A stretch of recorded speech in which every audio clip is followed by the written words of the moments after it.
The juror was a 31-year-old man who said he lived in the Bronx for all his life. During jury selection, he said that he tended to avoid news but listened to independent podcasts every now and then, and listed one example. The original transcript inaccurately captured the podcast title as Temple. But lawyers for Ms. Carroll, the writer who filed the lawsuit, according to accusing Mr. Trump of rape, later learned through news reports that the anonymous juror, identified only as Juror 77, had actually said he listens to Timpool. Here's the best part. You guys ready for this? Mr. Pool's YouTube channel includes dozens of recordings that push hard right views. His podcast, which has been criticized as a vector for conspiracy theories, is called The Culture War. Well, hold on there a minute. The Culture War is a news show that hasn't been accused of anything because it's never been in the news. Right. It's only been around for about 2 months. 11 episodes. That's fake news. And I wonder if that's actually defamatory, in that you can argue things about Timcast IRL, the show y'all are watching now, because it's been around for years and has been in the news several times. But the Culture War hasn't been. No, not at The all. Culture War podcast hasn't been covered by anyone, and I'm surprised they even found it. You know what they did? They searched for Tim Pool podcast and found the Culture War podcast with Tim Pool, which is a new show which has very little viewership relative to this show or even Timcast News. It's a vector. A vector. That's why they said dozens of recordings. Like IRL Absolutely. has a bit more than dozens. Yeah, I think IRL has like 2,000 or something like that. And Also- then the Culture War has like 25. And the morning videos that you do. I mean, you put out a dozen morning videos. 5 videos a day Right. on Timcast News. And there's like 3,000 videos. Also, they don't even mention that you like worked for Vice. Like, you're such a lefty on so many other issues. They're like, this far right guy. Yeah, you would imagine New York Times would do a little bit more research and have figured that out. I know you wouldn't. Check this out. It says, during the confidential questioning, Juror 77 said that Mr. Pool, quote, is like middle, adding that the podcaster gets different political figures or just celebrities like that on the left, on the right. Juror 77 also described the podcast as balanced. Do you know why he watched this show? Probably because we had like a run-of-the-mill celebrity on the show one time. Right. This is a guy who apparently said that he's only seen a few episodes, and it may be because we've had musicians, we've had people like Ethan Suplee on the show, an actor, and we just talked about, you know, moderate political issues.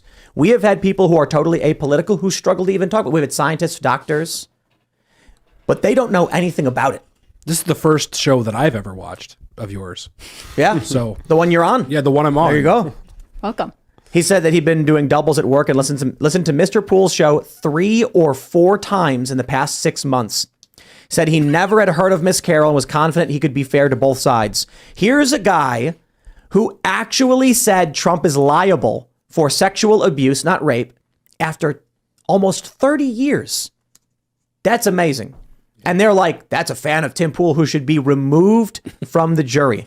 Here's what they said. Look at this. A lawyer for Ms. Carroll said that the juror appeared to get his news from a single, really virulently extremist podcast. It's amazing that I can sit here being like, Trump is wrong about the fraud narrative, and I'm pro-choice. And they're like, he's an extremist. Yeah. But you see what they're trying to do. 2 things. They want to create a bifurcation between me and regular people because they don't want regular people to hear honest commentary from honest people. And well, I mean, I'll leave it at that. That's basically it. To defame and to push people away. So those are the 2 things, I guess. So he wasn't dismissed. No. And then he actually sided with them.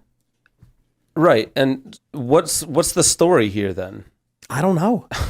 I'm Why is kind of this curious why this is actually a story. Why is it that they ran that story about the Allen, Texas shooter who posted 4 clips of me, and then in the same week they're like a right-wing extremist news source? There's no news here. The guy said he listened to the show 3 or 4 times, and that was the end of it. They didn't dismiss him, and then he sided with them.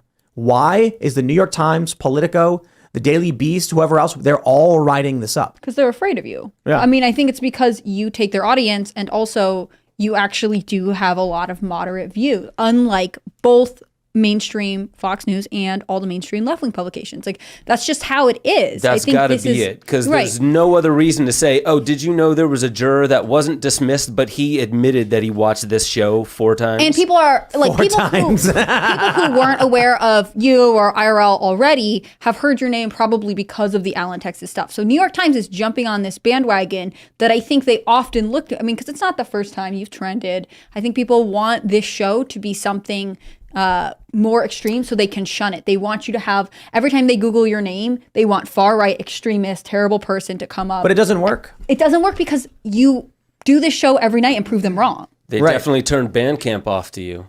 Well, Bandcamp spreading defamation or something like that. But there's a cult. They're extremists. And the people who watch this show probably already agree with me when we say these people are in a cult. Because you can have a leftist like Lance from the Surfs on the show overtly say he's pro-abortion at any time, for any period, for any reason. Matt Binder, a leftist, say the exact same thing. Sitting next to Seamus Coughlin, a Catholic conservative pro-lifer who wants abortion banned outright, and me saying, well, I think there should be some restrictions, but maybe only after viability, which is the middle. And the person on the left says, you're all far right.